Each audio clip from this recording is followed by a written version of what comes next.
And what's up, everyone? Coach Tony here with the Unfair Advantage. Today, I have a really special guest. I actually know this person in real life as well, or somewhat real life, indirectly as well, too. So I want to let him introduce himself, and we'll go ahead and get started with this call. Hi, everyone. My name is Nick. I'm a med student, currently a med student, second year. And yeah, I know Coach Tony from TikTok, actually. We follow each other on TikTok, so it's crazy that we're doing this right now. Yeah, it's super funny that how I actually know Nick is my business partner. I know she was telling me about Nick during TikTok. I'm like, oh, okay, and I followed him, and we followed each other. We started talking, and then I was like, we're interviewing Nick for these calls. I'm like, oh, I know him, so I jumped in here to make a little. Yeah, that's crazy. Yeah, I see Steph like every week. We always we hang out like once a week usually. So, and then she told me about Coach Tony, which is crazy.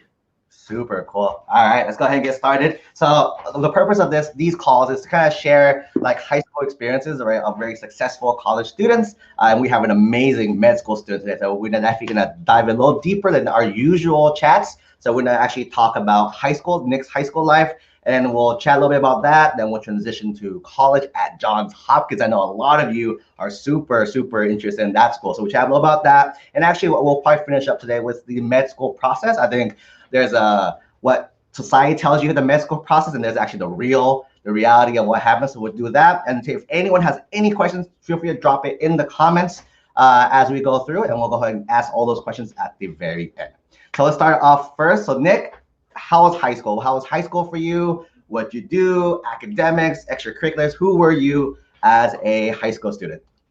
So in high school, I would say I was kind of like the nerd. I always wanted to go to UPenn. I always wanted to go to an elite university. So I did everything that I could to, get into UPenn, but I was Hopkins.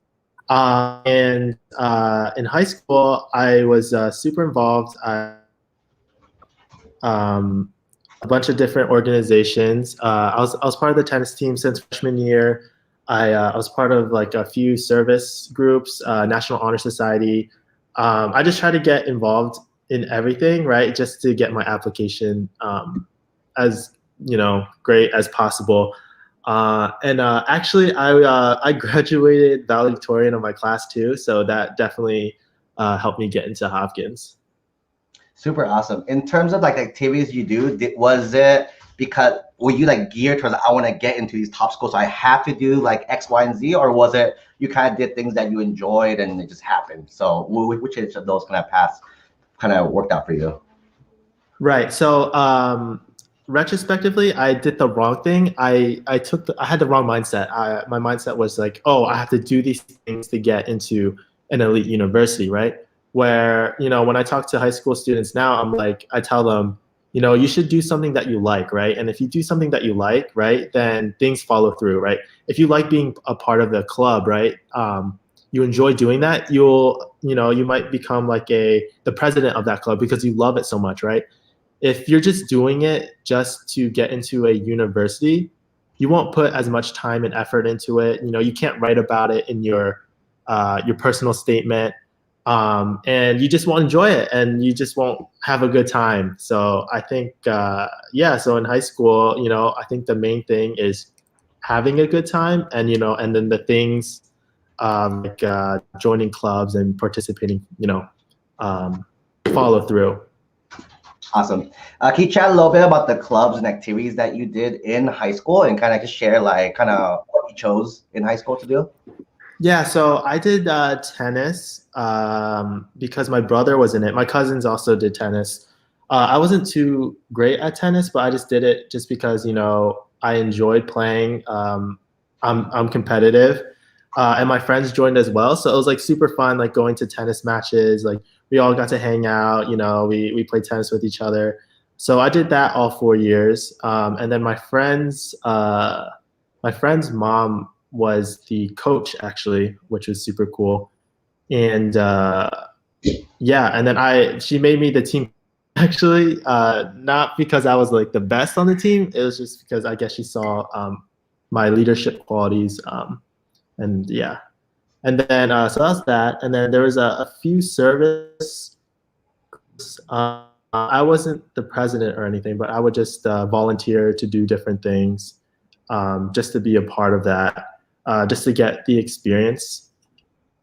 And what else? I all knew I wanted to go to med school, so I shadowed a doctor as well. Did that a few times, and yeah. Any other questions, Coach Tony? Yeah. Yeah, of course. So you sound like you did a lot of things in high school. How did you balance everything? So I'm sure you had to like study a lot for your, like, I'm sure you were valedictorian, top notch in academics, partaking all the APs you can, tons of activities. It looked like you're doing as well too. How do you manage your time, and any tips for students now? How can they manage their own time too? I see. So I think time management is a huge thing, right? I think the most important thing is to be able to study efficiently. If you're able to study efficiently and do well in your classes, then you have time to do other things and pursue your other interests, like those activities that I just talked about, or, just hanging out with friends. So I think the most important thing is learning how to study and how you learn the best, right? And just being efficient as possible. Gotcha. How do you recommend students learn how they learn the best? Because I know it's definitely very different for a lot of students. Like, I'm definitely not saying I'm a procrastinator, but I'm definitely like, I slowly work better, like kind of just like learning last minute. But for a lot of other students, how do they know, like, should I be taking notes? Should I be reading more? Should I have study groups? How would students know what method works best for them? I think you just have to experiment, right? You have to try different things, right? And then obviously, if one method is better than the other, you're going to do worse on an exam, right? But I think, you can't be afraid of failure, right? If you do a little worse, that's fine. You just got to find what's best for you. And like, I'm just saying all this because of med school, because med school is like, I really had to learn how to study. And I was very, very, very inefficient at studying. Like, I would do things different. But it is what it is. It's a learning experience, right? For sure. Awesome. I think med school, you've been in school for like many, many, many years now. So I'm sure you perfected your way of studying. You mentioned that that you shadow doctors, right? Which is actually a big thing a lot of students want to do now. It's definitely a weird time now to do something like that. But can you share how you got that shadow experience, or any tips for students now, like if they want to like shadow a doctor or do like any type of, like, for example, like internship or externship experience? Any tips you want to recommend, how kind of you got your opportunities, or anything now for any students in today's climate? Right. So yeah. So obviously it's hard now because of it. It's probably impossible to shadow a doctor now just because of the COVID. And it's over. If you want to shadow, or even if you want to do research for a doctor, right? All you have to do is you email a bunch of different doctors. You get like an email list of, like, let's just say the doctors at a specific hospital, and you email them all, and you send them your resume, cover letter, like what you want to do in the future, and then just ask them, oh, can I shadow you? Or, oh, can I do research? And 9 out of 10 times they won't respond. They'll say, position available for you. But it only takes that 1 out of 10, right? If you're successful that one time, then you're able to do the shadowing or the research. And so that's what I did. I just emailed a bunch of people. I think that's a huge, great point. I think with a lot within general opportunities, jobs, careers as well too. I think a lot of students quit after like the first like 2 or 3 rejections, and like, oh, no one wants to help me, no one wants to do whatever. But do you remember how many people you had to like email to get that first one, or get to one? I know you said 9 out of 10, but what was like your exact number? How many you have to reach out to get that one opportunity? I am not sure. I do not remember, but yeah, it's a lot of rejections. Like, and that's fine. If someone says no, like, it's all right. Just keep emailing. Like, if you really want it, if you really want something, right, you got to keep working for it. So I don't remember, but I would say maybe like 9 or 10 out of like 11, right, didn't email me back or Gotcha. didn't get back to me. Yeah. Super. And it's All right. also who you know too, right? So if you know if your friend's parent is a doctor, or you know a doctor, you can just ask them, right? And then they'll be more than happy to give you an opportunity. Super awesome. All right, so let's flash forward a little bit to senior year, senior year in high school. So senior year in high school, what schools did you actually apply to? And from that process, like which school did you actually ultimately end up, or you end up at Johns Hopkins? So we know the ending, but what schools did you apply to, and kind of why you chose Johns Hopkins? Right. So I did the wrong thing. I only applied to 6 schools. I only applied to 6, right? Um, so I applied to schools I knew I would get into. So it was what? I forget. It was Pitt, Villanova, I think Drexel, and then Cornell, UPenn, and Hopkins. I was lazy. I wanted to apply to Georgetown, but they had an extra essay, so I didn't, which is one of my, right? So yeah, so I applied to Drexel and Villanova because my brother went to Villanova, but they also had a 7-year BS MD program where you go direct after 3 years of undergrad, you go directly to medical school at Drexel. So I interviewed at that, but I didn't get into the program. And then Pitt, I applied to because they give pretty good scholarships. And yeah, so I got accepted to all of them except Cornell and UPenn. So UPenn was my dream school. But fortunately, I got into Hopkins, so I went there. Super awesome. Cool. All right, so let's flash forward a little more. So now we're at Johns Hopkins undergrad. Let's share a little bit about that experience, kind of what type of, same thing with high school, how type of student were you? Did you get involved in anything? Because it's definitely a little different than like high school clubs, a little different in college as well too. Did you get involved? Kind of what did you spend your time there at Johns Hopkins doing? Right. So Hopkins, so it's funny. When I first got into Hopkins or first went there, I was like amazed. I was like, oh my God, everyone is so smart, right? Everyone got into Hopkins, and I felt really out of place because I was like, wow, do I even deserve to be here, right? Like, I'm not even that smart. Like, I'm not as accomplished as all these other people. But after the first year or half year, I got used to it. It was obviously harder than high school, but I slowly got more involved in different activities. I did research for this Parkinson's disease lab. I volunteered for Best Buddies. What else did I do? I shadowed a little bit. I did a few different research things. And yeah, it's a lot of research, a lot of medically related things because I wanted to go to med school. Awesome. Kind of backtrack a little bit. How early did you know you wanted to like pursue the medical route or like become a doctor in the future?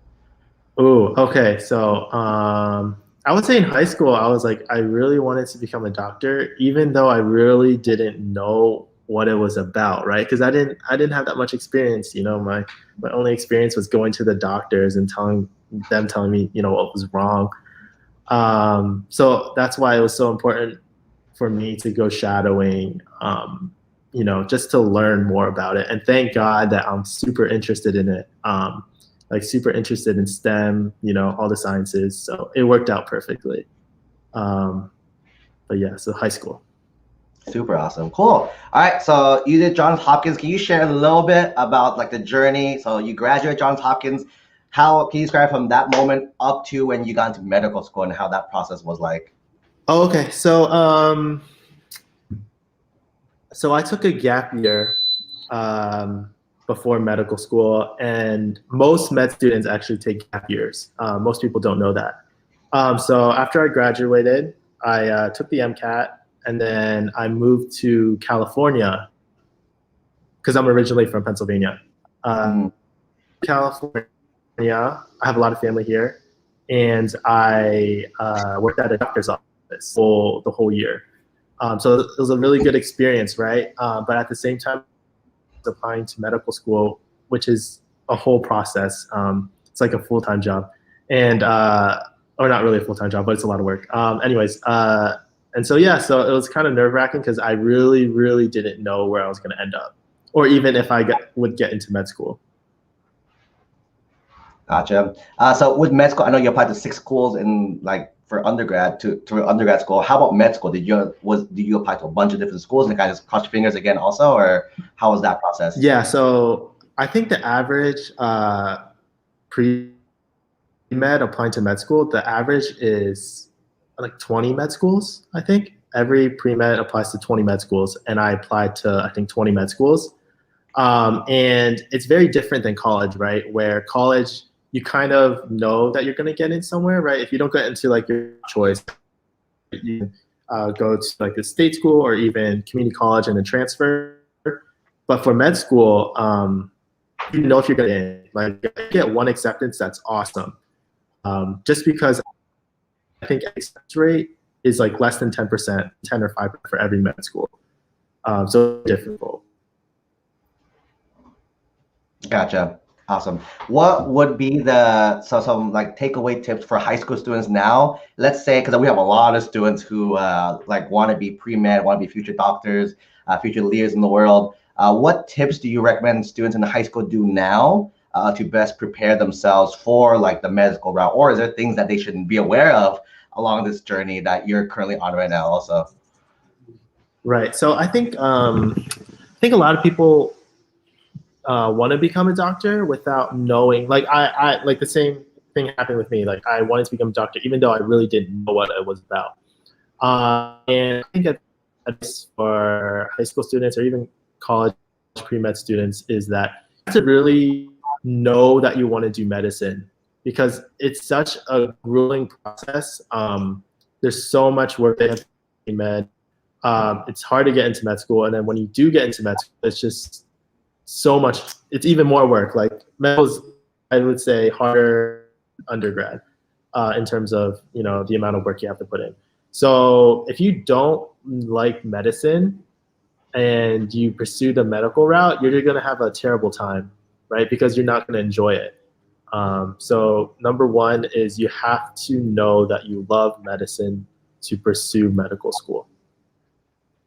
Awesome. Very cool. I have one last quick question for you, and then we'll jump over to student questions. There were a few live, and there's a few that people sent in before.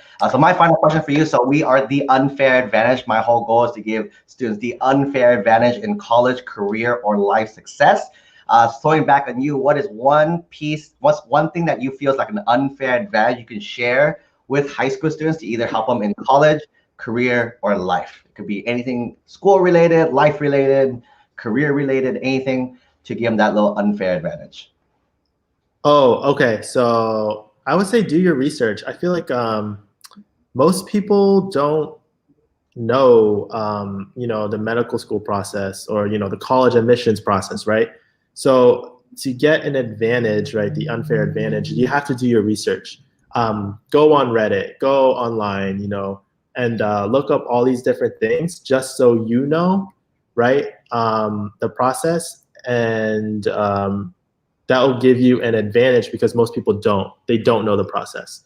I think that's do your research and just be on top of things. Awesome. I don't know if that answers your question. Oh yeah, perfect answer. All right, let's go ahead and jump to student questions. The first one I see right here is from Bao. What is one thing about medical school that was a shock to you? Okay. So Bao, you probably saw my TikToks, I don't know. So when I first got into med school, like the amount of information that we had to learn, not even learn, to learn and master in such a short time. For example, biochem, right? You take a whole class on that in undergrad, right? It's what was it, like 3 or 4 months, right, for a semester? In med school, we learned it in like a week, right? The whole semester crammed in 1 week, and you had to learn all of it, understand it, and everything. It's it's just I think the way they describe it is a fire hose in your mouth. That's how much information that the med schools are feeding you.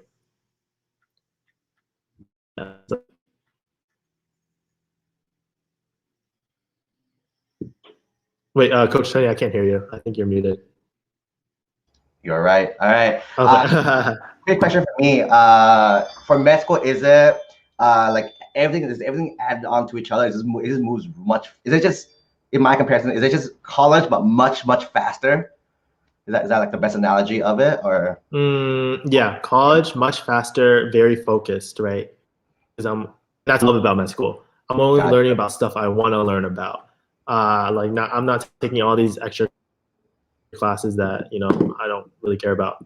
But med school is like learning all about the human body, and it's like everything all at once. And yeah, it's that's what makes it hard. The content's not necessarily hard. Some of the content's hard, but the hard part is just all this information all at once.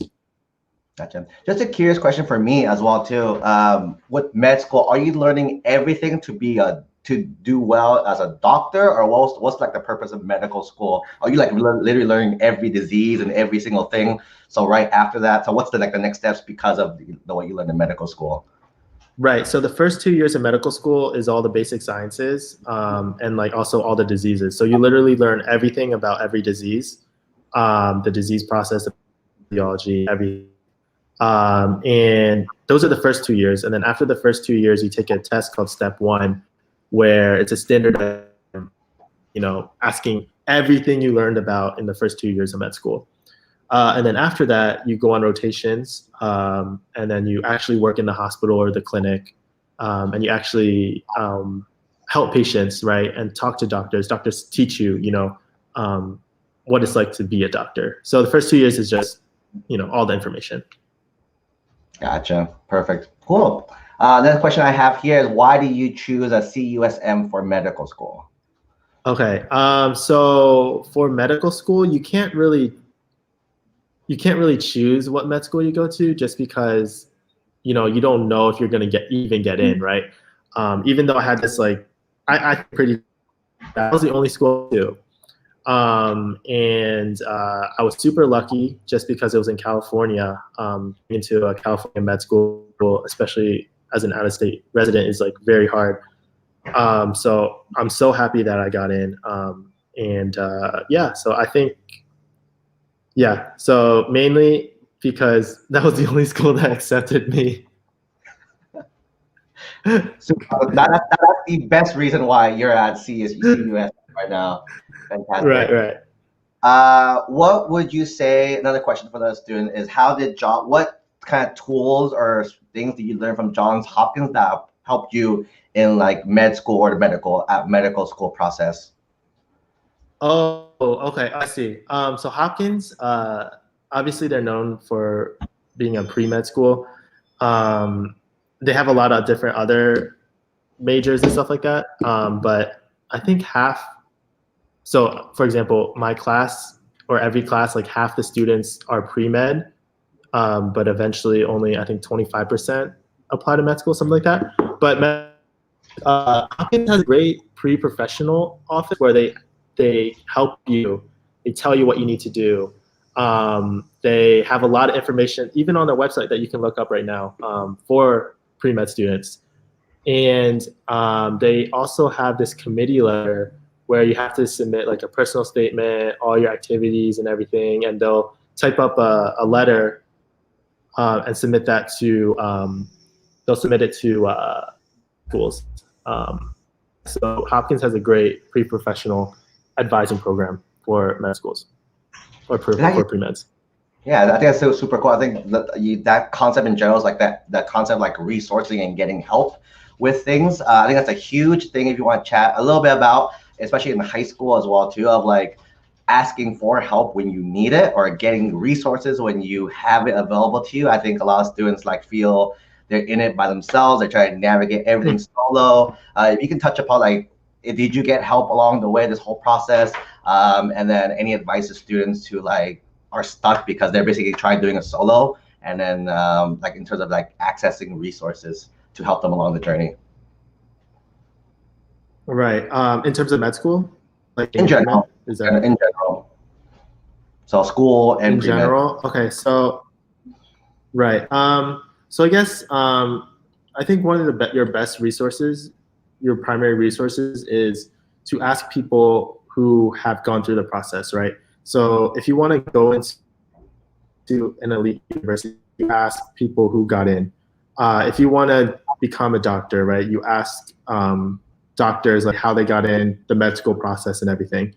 And that gives you, I guess, a framework to build on. And then if you have more questions, you just look up online or you ask them personally. Yeah, and I think that's a part of medicine where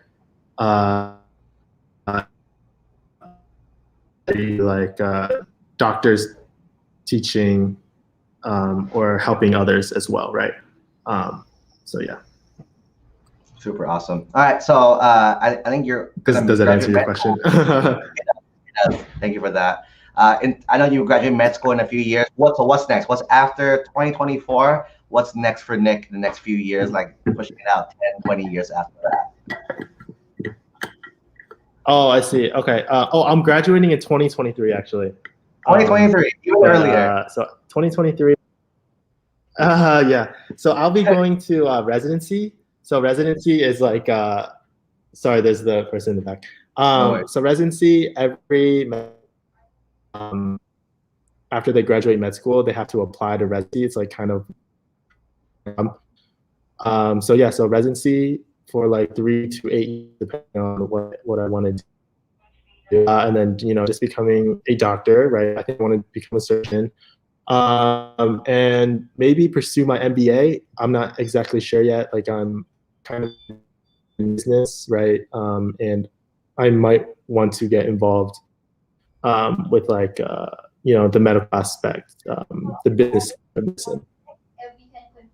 Awesome, super cool. All right, one just final question for me as well. This is a fun question. I'll complete to the side.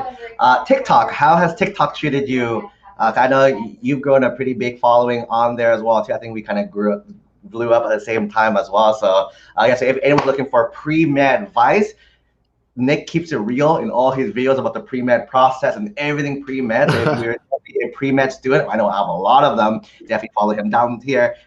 Is that correct? The correct handle? Your name, Nick Longson? Yeah. Yeah, that's the right handle. Yeah, that's the right handle. Super fun. Like how TikTok treated you? Okay. Yeah. Right. I don't know. TikTok was very unexpected. You can probably say the same thing. Like I joined right when the pandemic started as like not a joke, but like I was really bored. Right, there's nothing to do. So so TikTok was a good creative outlet for me, just because there's not much to do now because of the pandemic. But TikTok has been great. I met so many people because of TikTok. I think I'm helping so many more people now just because people watch my videos and I try to give good advice. Like I know you through TikTok. Like that's crazy, right? If TikTok isn't a thing, like I wouldn't have known you. Or Bao wouldn't have reached out to me. So yeah, it has been great. It has opened a lot of doors for me. What about you? What was your experience like with TikTok? Yeah, it's definitely a lot of the same. For me, I've always like loved helping high school students with the college admissions process, right? And then I always thought like, okay, in the future, like let me do something with that, like officially create like a platform to help students out.